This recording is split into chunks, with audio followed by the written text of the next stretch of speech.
Thanks for tuning in once again. I'm Ishmael Sistrunk with the St. Louis American newspaper. Also, Melvin Moore with the St. Louis American. And NBA season is here, Melvin. Finally. Time to talk some hoops. Indeed. It's that most wonderful time of the year. It's not Christmas. Not at all. It's not NFL. It's NBA. So, Melvin, I know that you are a Lakers fan. You're a LeBron fan. I'm a Let's keep LeBron it real. fan. LeBron James fan. That's right. Everybody wanted to see the Lakers kick off the season. They went against the Portland Trail Blazers last night. What did you think about LeBron and the new Lakers debut? I like some things I saw. There were some things that I think are going to just come along with them playing together. There were some lapses in defense that I saw a lot of switching where it shouldn't have happened, but they'll figure that out. I think there were some parts of the game where they did really well. You know, if they jumped out to, I think, a 10-point lead early in the game and Portland made a run and they came back and caught up with them again. And that was a problem that the Cavs actually had back in the day, you know, letting those leads escape them. So I just think it'll come down to chemistry and time. Gotcha. Now, the Blazers ended up winning that match. It was a home game for them. But LeBron had a great game, 26 points, 12 rebounds, 6 assists. When you look at this team versus his previous Cavaliers teams, how do you think they stack up? I see some similarities. You got some utility players that know their role. You have some up-and-coming young guys that are developing their talent. I think this team actually has a little more talent than those Cavs teams in the past, just because it's spread out more. You had one or two really good guys on that Cavs team besides LeBron, and this team has the potential. I mean, you can have 3 different guys that can captain the team and run the floor when LeBron goes out. And that wasn't the case, in my opinion, with that Cavs team. Yeah, but you know what they don't have that the Cavs have? Shooters. That's true. Shooters. That's true. Josh Hart, he shot well last night. He did. But everybody else was trash from long range. I mean, they were terrible. LeBron had 6 assists. He could have had 12. He could have. If they could have knocked down some jump shots.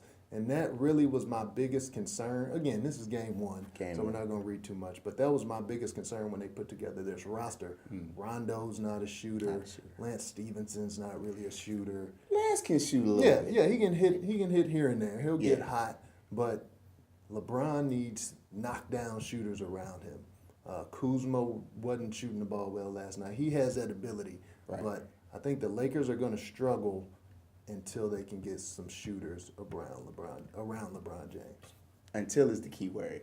If you ever notice on any team LeBron's been on, if they have a hole in their system by the trade deadline, they usually pick somebody up to fill that spot. So I think they'll make some moves between now and All-Star break to make something happen.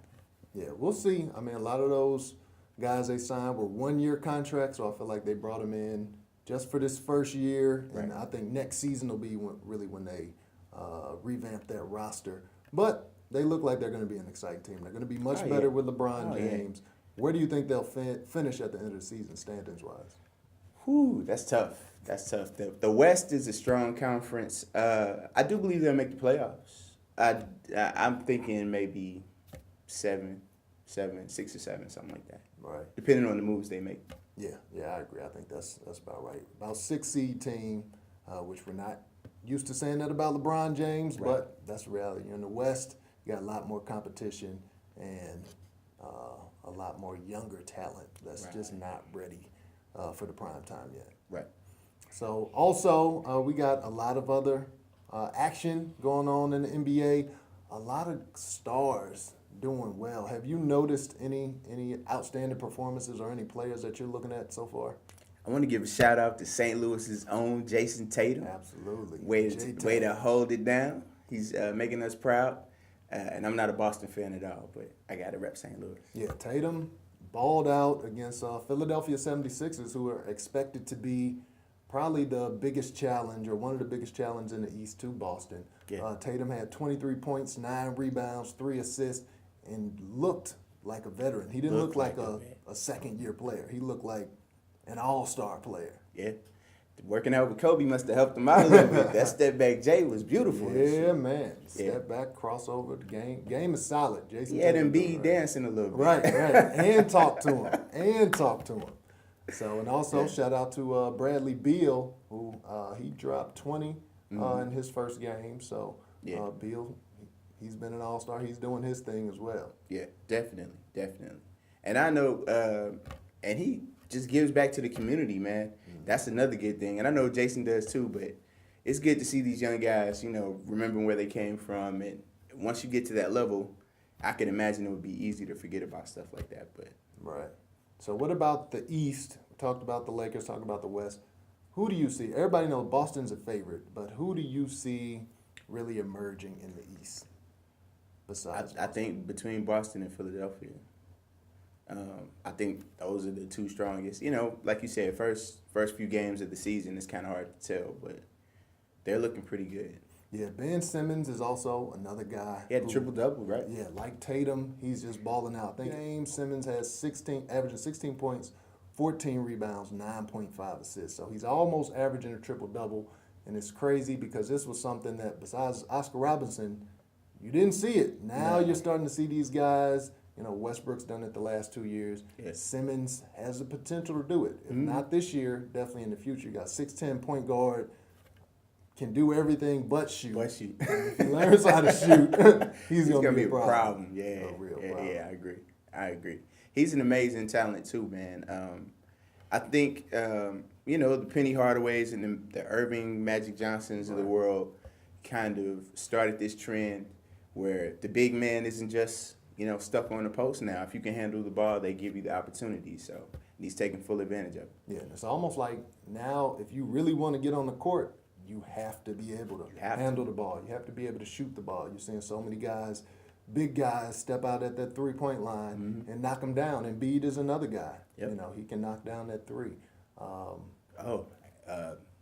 My man Anthony Davis. Oh my goodness, he had a great game. Right, Anthony Davis is just balling out of control. Giannis Antetokounmpo, he was 1 assist short of a triple-double. Giannis had 25 points, 18 rebounds. Oh my gosh. And 8 assists, not 9, but 2 assists away from a triple-double as well. 18 rebounds though, that's crazy.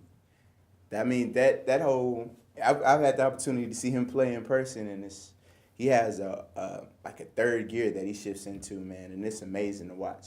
Yeah. It's like gazelles running up and down the court, dude. Yeah, the man is 6'11" and 3/4, so 7 foot, can handle it, and he's almost like Simmons. He can shoot a little better than Simmons, but he's not a great shooter yet. But once he gets that, I think he's going to be the most dominant player in the league. I can see that.